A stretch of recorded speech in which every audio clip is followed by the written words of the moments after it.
இந்த எதிரான பிரச்சனைகள் எப்படி மாறும், இந்த எதிரான தடைகள் எப்படி நீங்கும் என்று சொல்லி நம்முடைய இருதயத்திலே ஒரு கேள்வி எழும்புகிறது. எப்படி மாறும், எப்படி மாறும்? ஆண்டவராய் இயேசு கிறிஸ்து எப்படி மாற்றுகிறார், எப்படி என்னுடைய வாழ்க்கையில மாற்ற முடியும் என்று சொல்லி அநேக கேள்விகள் நம்முடைய இருதயத்திலே எழும்பிக் கொண்டிருக்கிறது. இயேசு கிறிஸ்துவனுடைய வல்லமை நம்முடைய வாழ்க்கையில் இருக்கிற வியாதியை மாற்றி போடுகிறது, பிரச்சனையை மாற்றி போடுகிறது, சிறையிருப்பை மாற்றி போடுகிறது, வறண்ட நிலத்தை நீரூற்றாய் மாற்றுகிறதா இருக்கிறது. தீமையை நன்மையாய் மாற்றுகிறார், கோணலை நேராக மாற்றுகிறார், சாம்பலை சிங்காரமாய் மாற்றுகிறார், முச்செடியை தேவதாரு விருட்சமாய் மாற்றுகிறார், வண்ணாந்திரத்தை வயல்வெளியாய் மாற்றுகிறார், வறண்ட நிலத்தை நீரூற்றாய் மாற்றுகிறார், துக்கத்தை சந்தோஷமாய் மாற்றுகிறார், சிறையிருப்பை மாற்றுகிறார்,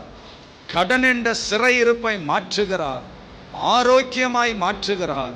சகலத்தையும் மாற்ற வல்லவர் உங்கள் வாழ்க்கையிலே உங்களுக்கு எதிரான சூழ்நிலைகளை மாற்றி உங்களை ஆசீர்வதிக்க வல்லவராய் இருக்கிறார்.